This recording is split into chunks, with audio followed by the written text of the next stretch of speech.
प्रसंग तुमच्या पुढे सांगतो. नाथ महाराजांच्या पैठण या गावी नाथ महाराजांचं वास्तव्य असायचं. सगळ्याला माहिती आहे चरित्र.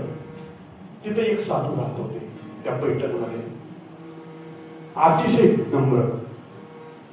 कोणी बी समोर आलं की त्याला दंडवत घालायचे. माणूस आल्यावर दंडवत घालायचे. म्हणून माणसाने त्याचं त्या महाराजाचं नाव दंडवत स्वामी असं ठेवलं. महाराजाच्या पुढे माणूस गेल्यावर तर दंडवत घालत होते, पण कुत्रं बी समोरून आलं होते दंडवत घालायचे. मांजर बी समोरून आलं तर मांजर समोरून गेल्यावर अपशकुन होतो असं आम्ही मानतो. किंवा आमचं ज्योतिषशास्त्र सांगतं माऊ विष. पुढचं कशाला सांगू नाही सांगत, तुम्हाला सगळं माहिती आहे. नसलं तर कीर्तन सुटल्या विचार. मांजर आडवं गेलं तर आमच्या कामाला यश येत नाही असं म्हणतात. पण त्या महाराजाच्या पुढे मांजर बी आलं तर ते दंडवतच घालायचे. आणि मग चव्हाट्यावर बसलेली कुचर वाट्यावरची माणसं ती म्हणाली की लई दंडवत घालते रे. सगळं ह्याची चर्चा ह्याचा दंडवत काढायचा का म्हणजे एक दिवशी संधी आलीच बघू म्हणजे. आणि एक दिवशी त्या गावामध्ये गाय मिली. संध्याकाळच्या टाइम होता. गाय मिली रस्त्यावर पडलेली होती. त्यांनी विचार केला या महाराजाचा दंडवतच काढून म्हणजे. आणि ती गाय एका वाहनात घालून उचलली, वाहनात घातली आणि महाराज रात्रीच्या झोपडीमध्ये पर्णकुटीमध्ये राहतात त्याच्या दारात नेऊन टाकली. उठल्याबरोबर महाराजांनी त्या दारात आल्यावर त्यांना ती गाय दिसावी. आणि त्यांचं नाव दंडवत स्वामी असं लोकांनी ठेवलं. त्यांचं नाव काय ठेवलं? दंडवत स्वामी. रात्रीच्या वेळी आम्ही गाय टाकली. महाराज दररोजच्या प्रमाणे पहाटे उठले. सकाळचा सगळा विधी झाला. काय काका व्हायचा तो झाला. देवाचं चिंतन झालं.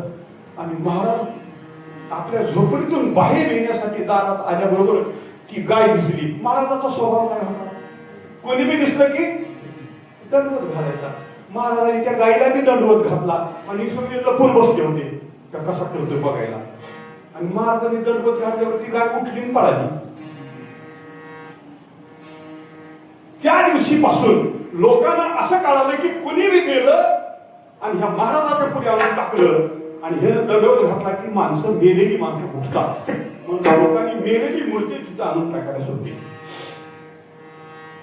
ही घटना हळूहळू नाथ महाराजांच्या कानावर गेली. एक दिवस नाथ महाराजांची त्यांची भेट झाली. एक साधू दुसऱ्या साधूला भेटला. एक महात्मा दुसऱ्या महात्म्याला भेटला आणि दोघांची चर्चा झाली. एकांतामध्ये नाथ महाराजांनी त्यांना घेऊन गेले आणि सांगितलं की ही जगाची राहटी आहे. जो जन्माला तो मरावाच लागतो आणि त्याला भरून द्यावं लागतं ह्या जगाचं. आणि मला सांगा एक मुद्दा लक्षात घ्या. थोडं विचार करा की आतापर्यंत जेवढी मेले होते ती मेले नसते तसेच राहिले असते तर आता किती गोंधळ झाला असता इथं. होय ना? गोंधळ झाला असता की नाही. नाथ महाराज म्हणाले आलेला प्रत्येक जावाच लागतो, फक्त कसा जावा हे त्याला कळलं पाहिजे.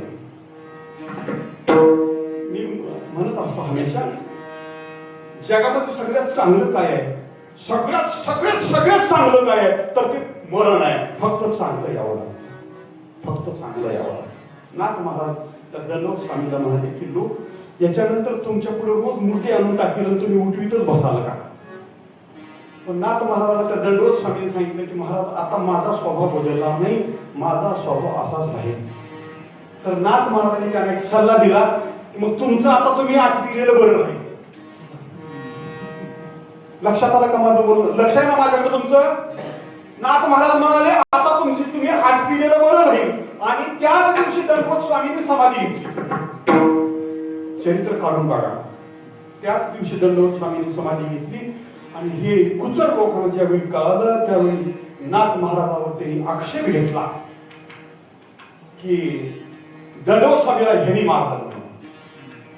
दंडवत स्वामीला ह्यांनी मारलं. परंतु नाथ महाराज हे नुसते सांगणारे नव्हते. त्यांचं पूर्ण नाशिवंत शरीर आम्ही म्हणतो पण ते नाशिवंत शरीर नाशिवंत राहिलेलं नव्हतं. ते ब्रह्मरूप झालेलं होतं.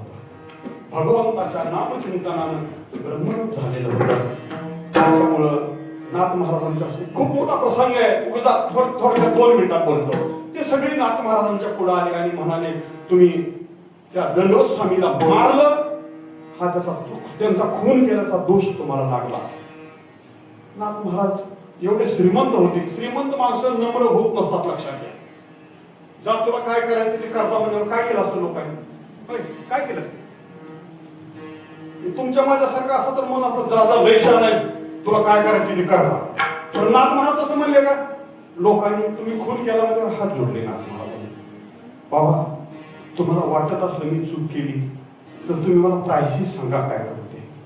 हात जोडले नाथ महाराज. त्यांनी सांगितलं मंदिराच्या समोर असा नंदी होता आणि त्यांनी सांगितलं हा जो नंदी आहे ना, ह्याला जिवंत करा तर तुमचं वागणं बरोबर आहे असं आम्ही समजू. नाथ महाराज म्हणाले मी ज्या भगवंताच्या नामचिंतनाचा आणि ज्या भगवंताच्या सेवेचा पालक आहे, त्या भगवंताची कृपा झाली आणि तुमची जर कृपा दृष्टी या नंदीवर पडली तर नंदी सुद्धा उठेल. आणि नाथ महाराजांनी हात जोडून त्या नंदीला नमस्कार केल्यावर नंदी जिवंत झाला आणि त्या लोकांनी समोर आणून टाकलेल्या हिरवा चारा तो नंदी खाऊ लागला. ते लोकांनी पाहिलं हे कशाची कमाल आहे? हे कमाल आहे भगवंताच्या भक्ताच्या ठिकाणी असलेला जो महिमा आहे, त्या महिमा नामचिंतनाची कमाल आहे.